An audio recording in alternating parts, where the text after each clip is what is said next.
Double effect is sometimes said that we hide behind double effect, and indeed that had been Dr. Martin's plea, I think. But I just want to take you through double effect because actually it doesn't really happen with morphine if you prescribe it properly. But it does happen with something such as chemotherapy for cancer, which is pretty toxic drugs given to kill the cancer. The principle is that the act is itself good. So you may give chemotherapy to get rid of cancer cells. You intend the good effect, not the bad. But when you give chemotherapy, we know that some people will get such a low white count that they end up getting a neutropenic sepsis and they die of their neutropenic sepsis. And therefore, they're dying sooner than they would have done if they hadn't had the chemotherapy. So it's a known hazard, but the situation is sufficiently grave to merit taking that risk. We're trying to get rid of the cancer, so we use these really toxic drugs and wouldn't give them to somebody with something less serious. So you give them the really toxic drugs, you know there is a risk. You don't have to go through the bad effect to get the good effect. We don't have to render everybody neutropenic in order to get rid of the cancer. But it happens sometimes. But when those patients die, we don't run around saying, well, there you are, the oncologists are actually quietly killing everybody. And that's double effect, and they're hiding behind it. But actually, that is a double effect in practice. And I just want to take you through why we're not killing patients with morphine when they've got pain. Patients have got pain and we give them morphine at a dose to get on top of their pain, but below the toxic threshold. So we're in that therapeutic band, that therapeutic window.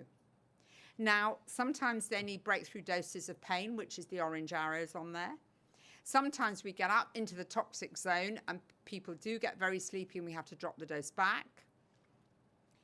But it's about putting the dose up or down to be in that therapeutic window on top of the pain without the toxic effects. The toxic effect is depressing breathing. That's the big one. Depressing the respiratory rate, slowing the respiratory rate. But I've seen patients who, for one reason or another, have inadvertently had too much morphine. And sometimes it's been a drug error, either by them or by the staff on the ward. I've seen patients with a respiratory rate down to 4. Now, I think if we time most of you in the room, you'd be running at around 12 to 14 probably. Some of you may be 16, some of the older people may be even a little higher than that. When I came in and I was really nervous, I was probably up to 20. So 4 is pretty slow. But actually they were fine. And they just had a good sleep, slept it off and came out the other side. But that's what we're doing therapeutically, okay? That is fundamentally different to what Shipman did. Shipman had patients who had no pain, as far as we know. He injected a massive dose of drug, not giving it by mouth or a little injection under the skin, but directly into a vein. If I'm going to put diamorphine into a vein, I will put in 1 milligram per minute maximum to titrate up to get on top of the pain. He was putting in 30 milligrams straight off. So he got straight into toxic range. The top of that peak is way up. It's probably ceiling of the floor above. And the problem is, as the level came down, of course, we don't know what else he did. And it is purely my personal speculation that probably some patients began to start breathing again and he may have suffocated them or whatever. We don't know. The bodies were cremated and he, of course, killed himself and never told anybody what he did. He never spoke to anyone about it. So we don't have any idea. But that is the Shipman effect. And I hope you can see from those two graphs that is fundamentally different from getting on top of pain that's there to have pain control in the long term. Now, what about when you do try to end life? Are there side effects? Well, interestingly, there are. You're giving a massive dose, a massive overdose to try to end life, but some patients wake up again. there have been cases of patients waking up again, and there are other side effects. So it's not all straightforward, and some people take well over 30 hours to die with assisted suicide, so it's not quick.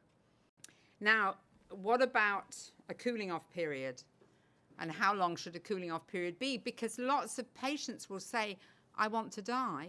And the way that you respond to that steers how they think.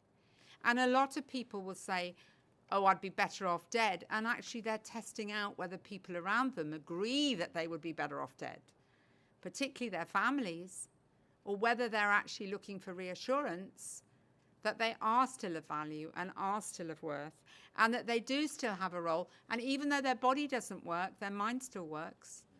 They are still loved. They are still wanted.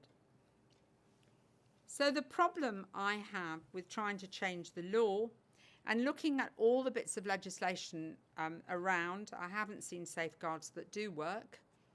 There are problems with the law in Holland and in Oregon.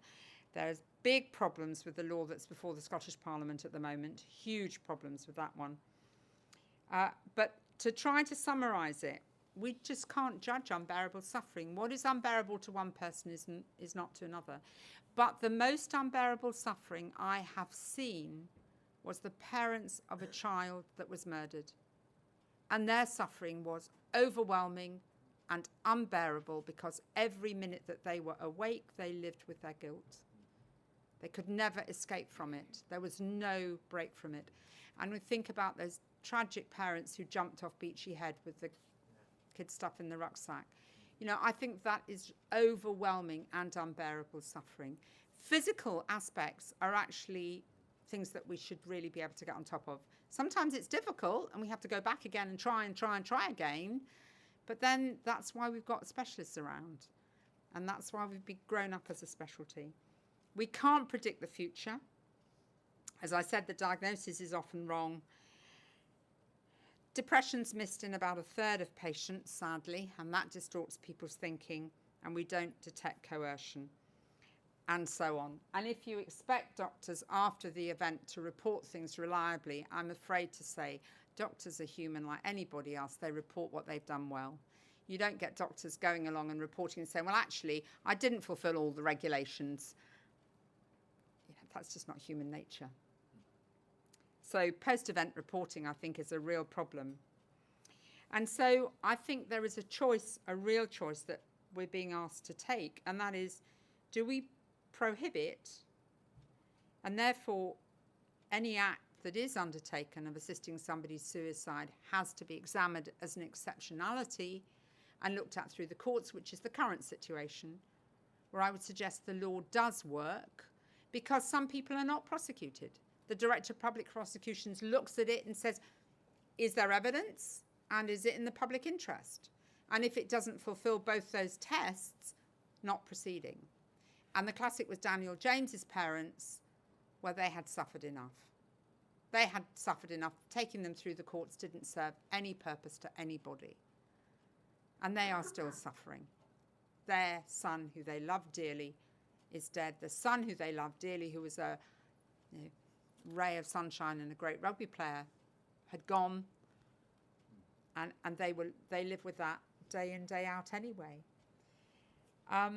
So public interest test doesn't mean is the public interested. It's mean is the public served. They're no danger to anybody.